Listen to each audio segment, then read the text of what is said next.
Bonsoir mes chères âmes. Bon, alors j'espère que vous allez bien dans ce joli mois de mai.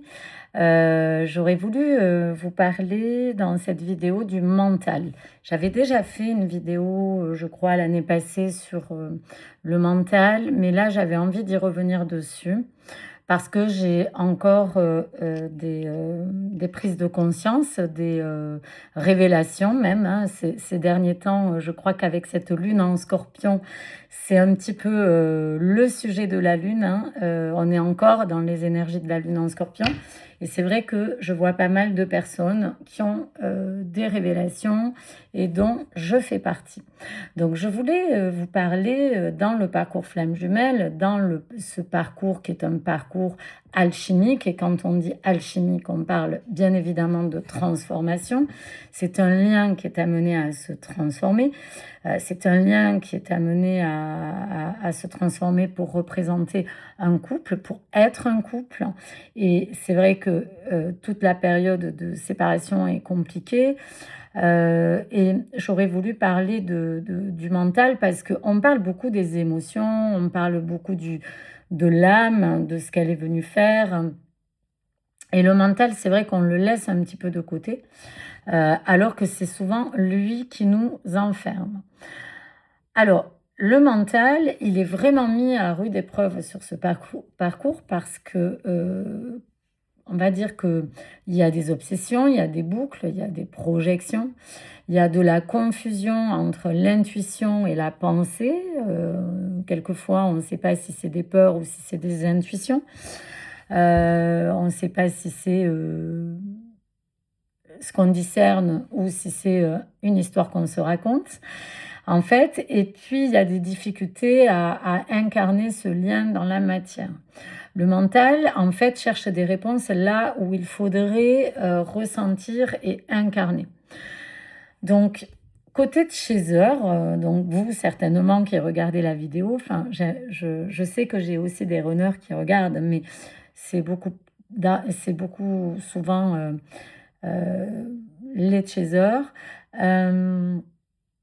Ou des ex-chasers, je sais pas. Écoutez, j'ai pas encore trouvé un vocabulaire qui me parle vraiment, donc j'utilise ce qui a déjà été, heu, employé. Mais voilà, l'ex-chaser, c'est celui qui a déjà cheminé et qui est sorti de la souffrance.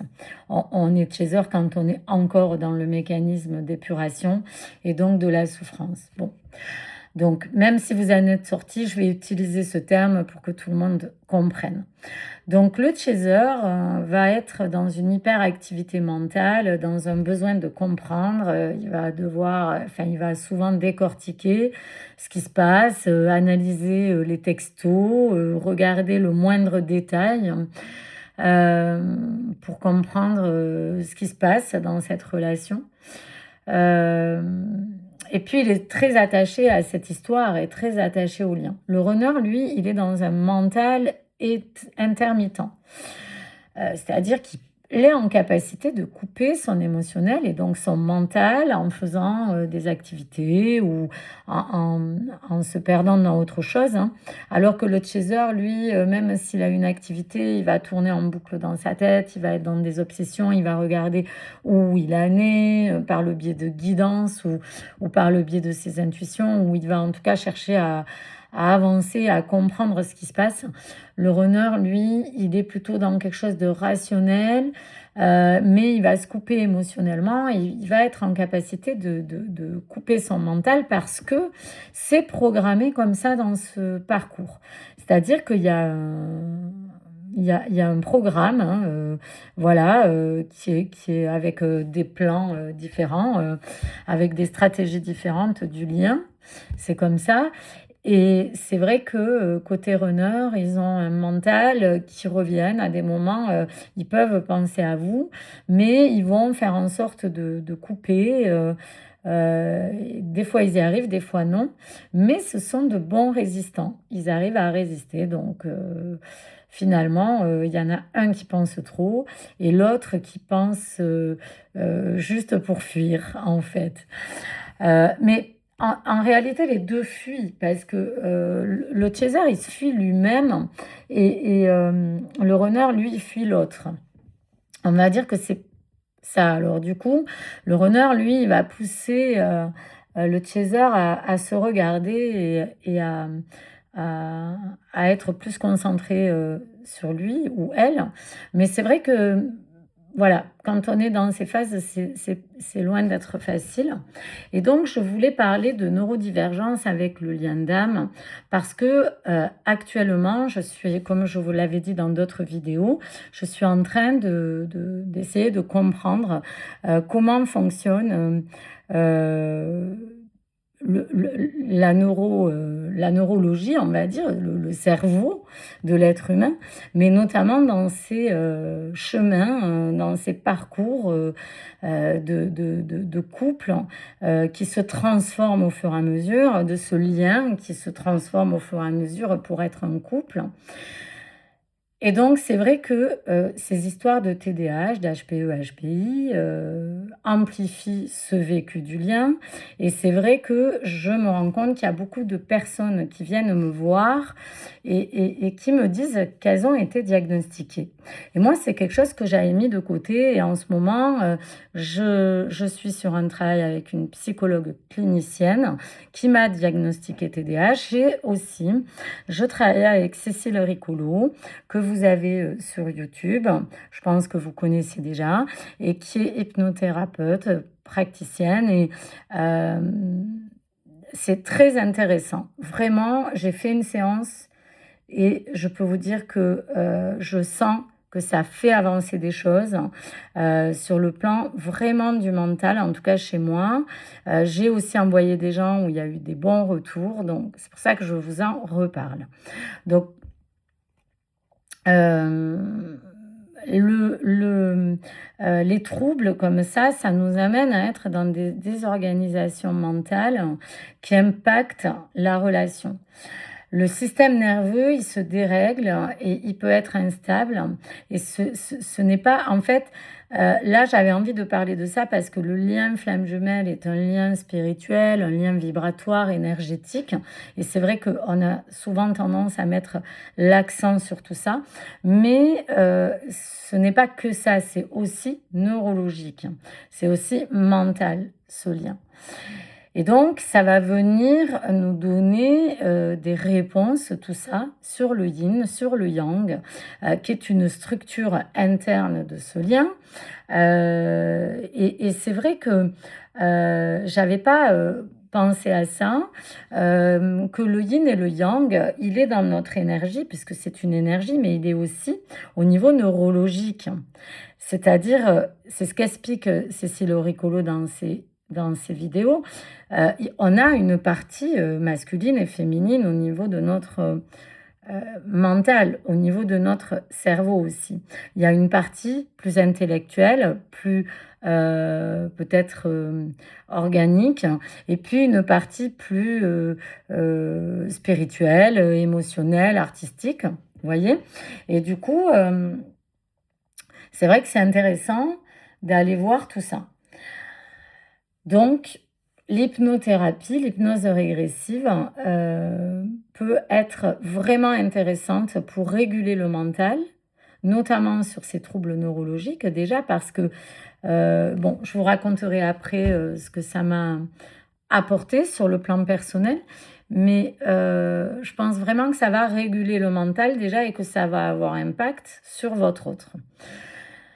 Donc, le yin, bon, qui est dans le ressenti, là, où il peut y avoir des dispersions possibles, et le yang qui est plus structuré, plus contrôlé, mais ça peut créer tout ça, des incompréhensions dans le lien. Moi, j'ai beaucoup travaillé donc l'émotionnel et pas le mental, et quand j'ai découvert que j'avais un TDAH, j'ai compris que je ne pouvais pas guérir ce lien sans réguler mon mental.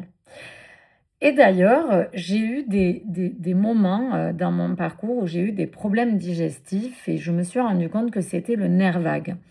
Et le nerf vague, il est vraiment mis en, en souffrance dans ce parcours parce que c'est un lien direct avec le nerf vague commande aussi la partie intestinale. Donc c'est assez intéressant d'aller voir tout ça, le nerf vague, le système nerveux, le mental, et donc d'aller travailler en hypnose s'il y a des neurodivergences. Alors là, je pense que c'est presque un passage obligé. Bon, il y a des traitements aussi. Moi, j'ai pris la décision de ne pas prendre de traitement. Bon, je suis quelqu'un déjà qui évite le système médicamenteux, mais pourquoi pas, il y en a qui prennent des traitements, mais c'est vrai que c'est intéressant d'aller essayer. La méditation en pleine conscience, déjà, ça marche bien, mais aussi ces hypnoses, notamment avec Cécile Récolo, je la recitais, j'avais dit que je la reciterais, mais parce que c'est un petit peu ma dernière découverte, même si j'avais regardé ses vidéos à l'époque, mais sur le plan de sa pratique, ça a vraiment un intérêt sur le mental, sur notamment les neurodivergents. Et ce que je voulais dire aussi, c'est que l'amour ne règle... Bon, bien évidemment que l'amour, pour moi, ça règle beaucoup de choses, mais quand le mental est complètement en chaos, c'est vrai que c'est intéressant d'aller vraiment travailler sur cette partie-là pour sortir des boucles, pour structurer son quotidien. Moi, je me suis rendu compte que ça m'avait aidé dans mon organisation, de mon travail, de mes journées, parce que c'était vraiment chaotique, déstructuré, désorganisé. Je dis pas que tout est réglé encore, parce qu'il y a du boulot, mais quand même, ça m'a beaucoup aidé à réguler le système nerveux et à revenir dans le corps, dans le concret, à l'instant présent. Voilà, ça c'est quand même assez intéressant parce qu'il y en a un des deux qui est coupé du corps et l'autre qui est dans le corps et qui est moins dans l'émotionnel, qui va fuir l'émotionnel. Donc, comme ce lien est très puissant, voire surpuissant, l'autre va fuir tout moment d'émotion, tout moment d'intimité, tout moment de profondeur. Donc, en fait, c'est intéressant d'aller vraiment réguler chez vous pour que peut-être ça ait un impact sur votre autre.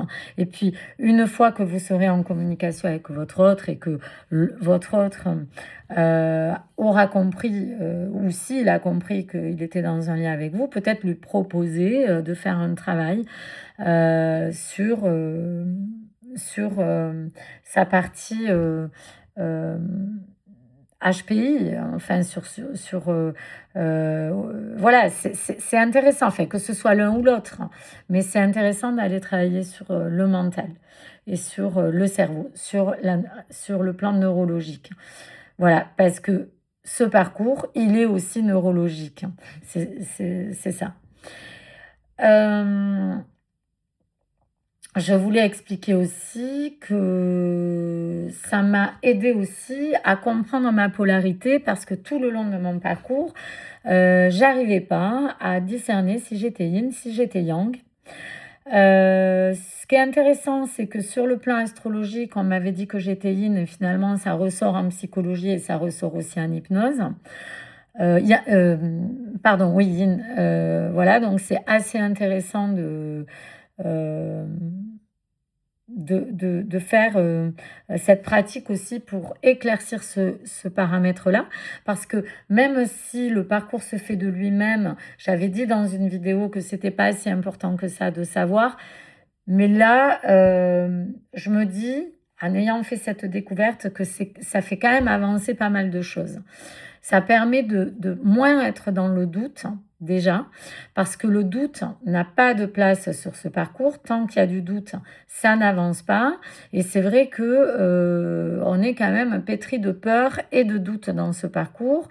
Et c'est pareil, en travaillant en hypnose sur le plan neurologique, ça va venir régler les peurs, puisque le mental, c'est aussi un système qui va vous amener à vous inventer des choses, hein, à vous faire des films, à, à interpréter, à projeter, surprojeter ce que l'autre a dit ou ce qu'il va faire, ou anticiper ce qu'il va faire ou dire. Ça, c'est plutôt pour les HPE, si j'ai bien compris.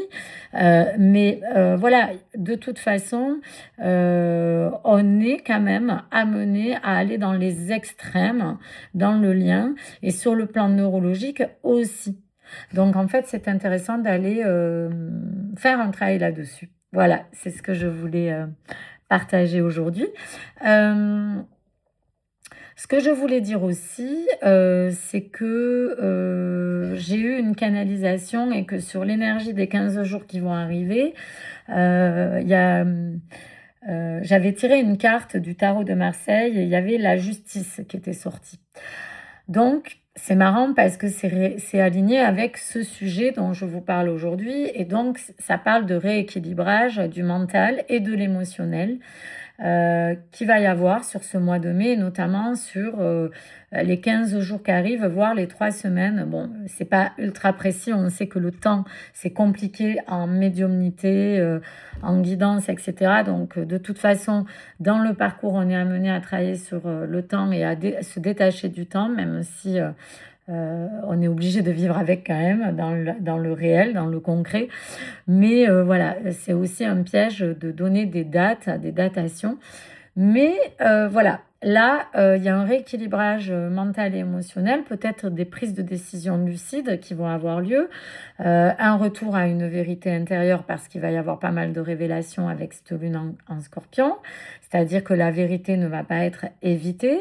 Il va y avoir peut-être une nécessité de structurer ou de trancher dans des décisions, dans des choix.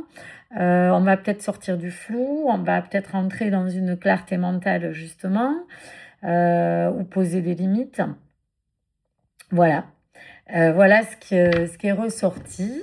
Donc je vous souhaite une belle soirée parce que là c'est le soir. Je vous dis à très vite. Je vous dis toujours aimez-vous bien sûr. Et je vous dis à bientôt. Je vous remercie pour votre écoute. N'hésitez pas à commenter, n'hésitez pas à vous abonner. N'hésitez pas à mettre sur la cloche parce que peut-être vous aurez l'info que vous avez, qu'il y a une vidéo qui sort. Mais je pense que vous savez déjà tout ça. Et puis, n'hésitez pas à me proposer aussi des sujets, peut-être auxquels je ne pense pas. Voilà, je vous souhaite une belle soirée. Je vous dis à très vite.